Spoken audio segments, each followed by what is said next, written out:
అందరికీ నమస్కారం.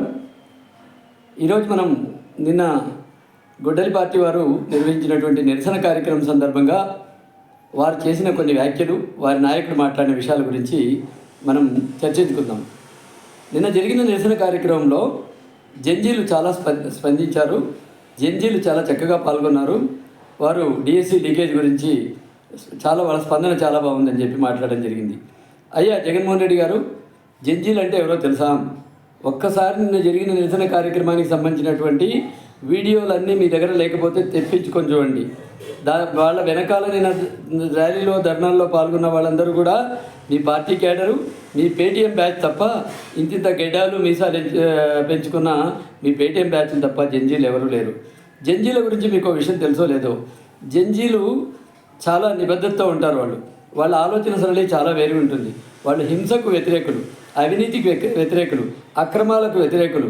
ఈరోజు ప్రజాస్వామ్యాన్ని కాపాడుకోవడంలో ముందుంటారు. ఈరోజు వాళ్ళు కులమత రాజకీయాలు చేసే వాళ్ళకు వ్యతిరేకులు. మరి అలాంటి వాళ్ళు మీకు మద్దతుగా ఈరోజు జంజీలు పాల్గొన్నారు అంటే నమ్మడానికి ఎవరైనా సిద్ధంగా ఉన్నారా? ఎవరి చెవుల్లో మీరు క్యాలీఫ్లవర్ పెడుతున్నారు జగన్మోహన్ రెడ్డి గారు? ఓకే, అది పక్కన పెడదాం. నిన్న జరిగినటువంటి నిరసన కార్యక్రమం తర్వాత మన రోజమ్మ గారు, ఈమె డైమండ్ రాణి గారు చాలా మాట్లాడారు. ఈరోజు ఆమెకు మరి తెలిసి మాట్లాడుతుందా, తెలియక మాట్లాడుతుందా, లేదు నెలంతా వాళ్ళ నాయకుడంతా తాడేపల్లిలోనో లేకపోతే బెంగళూరు ప్యాలెస్లోనో హైదరాబాద్లోనో కూర్చుని వారానికి ఒకసారి వచ్చి బయట మాట్లాడినట్టు ఈమె కూడా ఫీల్డ్లోకి వస్తే వాస్తవాలు తెలుస్తాయి.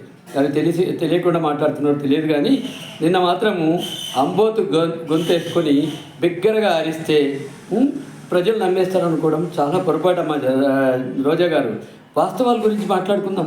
నిన్న మీరు ఏమంటున్నారు? ఈరోజు బళ్ళలో యూనిఫామ్ ఇవ్వలేదు, షూస్ ఇవ్వలేదు, బెల్ట్ ఇవ్వలేదు అని మాట్లాడుతున్నారు. రోజా గారు, మీకు నేను ఓపెన్ ఛాలెంజ్ చేస్తున్నాను. మీరు రాష్ట్రంలో ఏ పాఠశాలకైనా వెళదాం, ఎక్కడైనా ఇంతవరకు యూనిఫామ్ కానీ, షూస్ కానీ, బెల్ట్ కానీ, పుస్తకాలు కానీ ఇవ్వలేదని మీరు నిరూపించగలిగితే నేను దేనికైనా సిద్ధం. మీరు చెప్పిన దాన్ని దేనైనా ఒప్పుకుంటాం. ఒకవేళ ఎక్కడ మీరు నిరూపించలేకపోతే మీరు రాజకీయ సన్యాసం తీసుకుంటారా? కనీసం రాజకీయ సన్యాసం తీసుకోకపోయినా ఈ అంబోతు లాంటి గొంతేసుకొని అరవడం మానేస్తారా అని చెప్పి మిమ్మల్ని ప్రశ్నిస్తున్నా. ఈరోజు నాణ్యత కలిగినటువంటి యూనిఫామ్లు ఇస్తున్నారు. బట్టలుగా మీలాగా షూస్ పైన కానీ, కోడిగుడ్ల పైన కానీ, ఇంకా పుస్తకాల పైన కానీ ఎక్కడ కూడా మా నాయకుల బొమ్మలు ప్రింట్ చేయట్లేదమ్మా. కేవలం ప్రభుత్వ ముద్రతో ఇస్తున్నారు తప్ప ఎక్కడ కూడా మేము ప్రచారం చేసుకోవట్లేదు. ఈ విషయం మీకు తెలియదు అనుకుంటా. అదేవిధంగా ఆహారం నాణ్యత గురించి మాట్లాడుతున్నారా? ఇంతకుముందు ఇచ్చేటటువంటి బియ్యము బాగా లేవు, విద్యార్థులకు ఆరోగ్యకరంగా లేవని ఈరోజు సన్న బియ్యాన్ని సప్లై చేస్తుంది విద్యార్థులకు మధ్యాహ్నం భోజనం కోసం ఈరోజు కూటమి ప్రభుత్వం. అదేవిధంగా ఈరోజు కూటమి ప్రభుత్వం యొక్క నిబద్ధత ఏంటంటే పిల్లలకి ఇచ్చే ఆహారం దగ్గర కూడా మనం మన పేర్లు పెట్టుకోకూడదని ఆ మహానుభావురాలు అన్నదాత అయినటువంటి డొక్కా సీతమ్మ గారి పేరుతో ఆ మధ్యాహ్న భోజన పథకాన్ని మేము నిర్వహిస్తున్నాం. ఈ విషయాన్ని మీరు గమనిస్తే బాగుంటుంది. అదేవిధంగా ఈరోజు సన్నబియ్యం ఇవ్వడమే కాకుండా మధ్యాహ్నం ఇచ్చేటటువంటి మనం భోజనం మెనూ కూడా మార్చాం. రాగి జావా ఇస్తున్నాం, వాళ్ళకి మంచిగా బలవర్తకమైన ఆహారం అందించాలని. అదేవిధంగా మెనెట్స్తో కూడినటువంటి చిక్కీ ఇస్తున్నాం.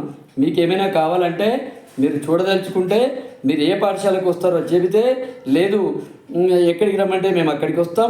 మధ్యాహ్న భోజనంలో మేము ఎలాంటి మెనూ ఇస్తున్నాం, ఎలాంటి ఆహార పదార్థాలను ఇస్తున్నామో ఒకసారి మీకు కూడా రుచి చేయిస్తాం రోజమ్మ గారు. కాబట్టి నోరుంది కదా అని మీరు అంబోతు గొంతేసుకొని అరిస్తే ఎవరు నమ్మే పరిస్థితుల్లో లేరు. ఎందుకంటే ఆహారాన్ని తీసుకుంటున్నటువంటి ఈవెన్ పేరెంట్స్ కూడా, మెగా పేరెంట్స్ డే రోజు వాళ్ళు కూడా ఆహారాన్ని రుచి చూస్తారు. కాబట్టి పేరెంట్స్ కూడా బాగా తెలుసమ్మా రోజమ్మ గారు, మీరు చెప్తే ఎవరు నమ్మే పరిస్థితులు లేరు. అదేవిధంగా ఈరోజు మీరు తల్లికి వందనం గురించి మాట్లాడడం, ఎన్నికల ముందు ఈవెన్ మీ నాయకురాలు జగన్మోహన్ రెడ్డి గారి సతీమణి గారు భారతమ్మ గారు కూడా ఏమని చెప్పారు? ఎంతమంది పిల్లలుంటే ఆ వీడియోలు కావాలంటే నీకు పంపిస్తాను, అంతమందికి మేము అమ్మఒడి ఇస్తాన్నారు. కానీ ఆ తర్వాత ఏం చేశారు? కేవలం ఒక్కరికి మాత్రమే, కుటుంబానికి ఒక్కరికి మాత్రమే అమ్మఒడి ఇచ్చారు. కానీ ఈరోజు కూటమి ప్రభుత్వం చెప్పిన ప్రకారం, మా నాయకుడు హామీ ఇచ్చిన ప్రకారం ఈరోజు చంద్రబాబు నాయుడు గారు అయితేనేమి, పవన్ కళ్యాణ్ గారు అయితేనేమి, లోకేష్ బాబు గారు అయితేనేమి ఏ మాట అయితే చెప్పారో ఆ మాట ప్రకారం ఈరోజు మేము ఎంతమంది పిల్లలు ఉంటే అంతమందికి తల్లికి వందనం ఇస్తున్నాం. దాదాపు ఒక ఇంట్లో 7 మంది 8 మంది ఉమ్మడి కుటుంబాల్లో ఉన్న చోట్ల పిల్లలుంటే కూడా వాళ్ళందరికీ కూడా ఈరోజు తల్లికి వందనం డబ్బులు చేరుతున్నాయి. గత 2-3 రోజుల క్రితమే అందరికీ కూడా డబ్బులు పడ్డాయి. కాబట్టి విషయాన్ని గమనించి కొంచెం కనీసం మాట్లాడే ముందు ఇలా మాట్లాడితే జనాలు నవ్వుకోరా అని కూడా ఆలోచించకుండా నోటికి ఏదో తోస్తే అది మాట్లాడడం మానుకోమని చెప్పి నేను మీకు తెలియజేస్తున్నా. అదేవిధంగా ఇక మీరు ఇవన్నీ కూడా మేము నిరూపించడానికి సిద్ధంగా ఉన్నాం. ఇక ఇంకో విషయం, మీరు నిరసన ఎందుకు చేశారో దాని గురించి ఆ టాపిక్ వద్దాం. డిఎస్సి పేపర్ లీకేజ్ అయిందా? ఇది చెబుతుంటే ఎలా ఉందంటే దొంగలు పడిన 6 నెలలకు కుక్కలు మురిగాయంట. ఈరోజు డిఎస్సి సక్రమంగా నిర్వహించారు, ఎలాంటి లీకేజీలు లేవు, విద్యార్థుల దగ్గర నుంచి ఎలాంటి అసంతృప్తి లేదు, ఎలాంటి నిరసనలు లేవు, ఈవెన్ నియామకాలు కూడా పద్ధతి ప్రకారం సక్రమంగా జరిగాయి. ఈరోజు వాళ్ళు ఉద్యోగాల్లో జాయిన్ అయిపోయి కూడా 6 నెలలు అయింది. ఈరోజు అక్కడ ధర్మేంద్ర ప్రధాన్ గారు సిజేపీ వాళ్ళు చేసినటువంటి ఉద్యమాలకు అక్కడ నీట్ పేపర్ లీక్ అయిందని చెప్పి ఆయన రాజీనామా చేస్తే వీళ్ళకి మాట్లాడడానికి ఏం లేవు. కాబట్టి మీకు ఈరోజు కూటమి ప్రభుత్వాన్ని అనడానికి ఏం లేవు. కాబట్టి ఉన్నట్టుండి బుద్ధునికి జ్ఞానోదయమైనట్టు మీకు జ్ఞానోదయమైనట్టుంది. అదే ఇక్కడ ఏదో విద్యాశాఖ మంత్రి ఇక్కడ ఆంధ్రప్రదేశ్లో బుల్లెట్ లాగా చూసుకోబోతున్నాడు. ఈయన రాష్ట్రంలోనే పెట్టుబడులు, ఇక్కడ భారతదేశంలో ఉండే పారిశ్రామికవేత్తల దగ్గర నుంచి పెట్టుబడులు కాకుండా ఈవెన్ విదేశాలకు కూడా బుల్లెట్లా తీసుకెళ్ళి ఈయన స్పీడ్ ఆపలేకపోతున్నాము. కాబట్టి ఈయన ఏదో ఒకటి చేయాలని చెప్పి ఉన్నట్టుండి మీకు జ్ఞానోదయమై ఇక్కడ డిఎస్సి పేపర్ లీక్ అయింది, విద్యాశాఖ మంత్రి రాజీనామా చేయాలంటారు. ఏంటి, ఎక్కడైంది? డిఎస్సి అయిపోయి ఎన్నాళ్ళైంది? ఎప్పుడు చేస్తున్నారు మీ నిరసనలు? అప్పుడు ఏం చేస్తున్నారు? ఒకవేళ డిఎస్సి పేపర్ లీక్ అయింటే మాట్లాడకుండా ఎక్కడ దాక్కున్నారు, ఎక్కడ పండుకున్నారు మీరందరూ అని చెప్పి నేను మిమ్మల్ని ఈరోజు ప్రశ్నిస్తున్నా. కాబట్టి కొద్దిగా జనాలు ఎవరు కూడా నమ్మేవాళ్ళు లేరు.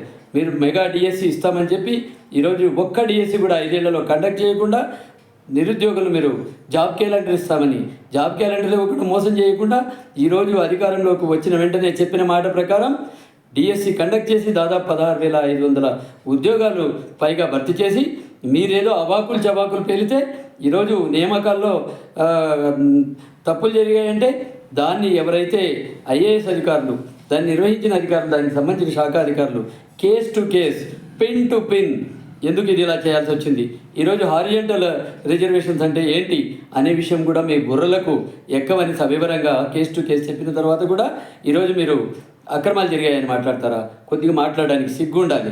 కాబట్టి రోజమ్మ గారు ఇవన్నీ కూడా మీరు గమనిస్తే బాగుంటుందని చెప్పి మీకు తెలియజేస్తున్నాం.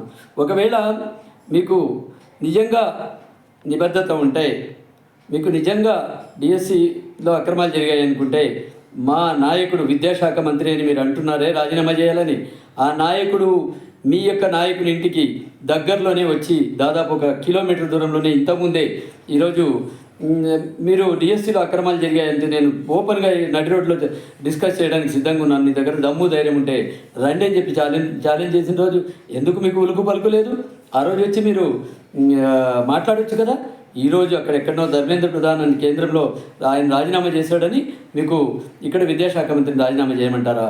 ఈరోజు నిరుద్యోగులకు ఈరోజు ఎన్ని ఉపాధి అవకాశాలు వస్తున్నాయి?